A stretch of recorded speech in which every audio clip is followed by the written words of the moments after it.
ইসিতে অষ্টম দিনের আপিল শুনানি শুরু। ত্রয়োদশ জাতীয় সংসদ নির্বাচনে মনোনয়নপত্র বাছাই রিটার্নিং অফিসারের সিদ্ধান্তের বিরুদ্ধে আপিল শুনানির অষ্টম দিনের কার্যক্রম শুরু হয়েছে নির্বাচন কমিশনে।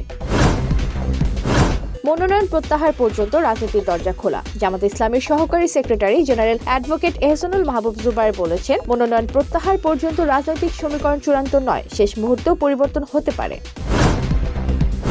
নির্বাচনী প্রচারণায় উত্তরবঙ্গে যাচ্ছেন জামাত আমির। জাতীয় সংসদ নির্বাচন সামনে রেখে জামাত আমির ডক্টর শফিকুর রহমান আগামী 22 জানুয়ারি ঢাকায় এবং 23 ও 24 জানুয়ারি উত্তরবঙ্গে নির্বাচনী সফর করবেন।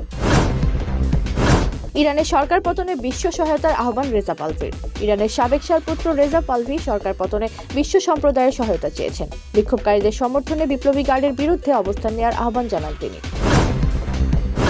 উত্তরায় অগ্নিকাণ্ডে 3 জন নিহত। রাজধানীর উত্তরায় 7তলা একটি ভবনে আগুনে 3 জন নিহত হয়েছেন। আহত সহ 13 জনকে উদ্ধার করে কুয়েত মৈত্রী হাসপাতালে পাঠানো হয়েছে। ঢাকায় ভোরে কুয়াশা, দিনে শুষ্ক আবহাওয়া। আবহাওয়া অধিদপ্তর জানিয়েছেন, ভোরে কুয়াশা থাকলেও দিনের বেলায় ঢাকায় আবহাওয়া শুষ্ক থাকতে পারে। তাপমাত্রা প্রায় অপরিবর্তিত থাকবে। যুব বিশ্বকাপে আজ ভারতের মুখোমুখি বাংলাদেশ। যুব বিশ্বকাপে নিজেদের প্রথম ম্যাচে আজ ভারতের বিপক্ষে খেলছে বাংলাদেশ। প্রতিপক্ষ নয়, নিজেদের খেলায় মনোযোগী দল বলে জানিয়েছে কোচ নাভিদ নেওয়াজ।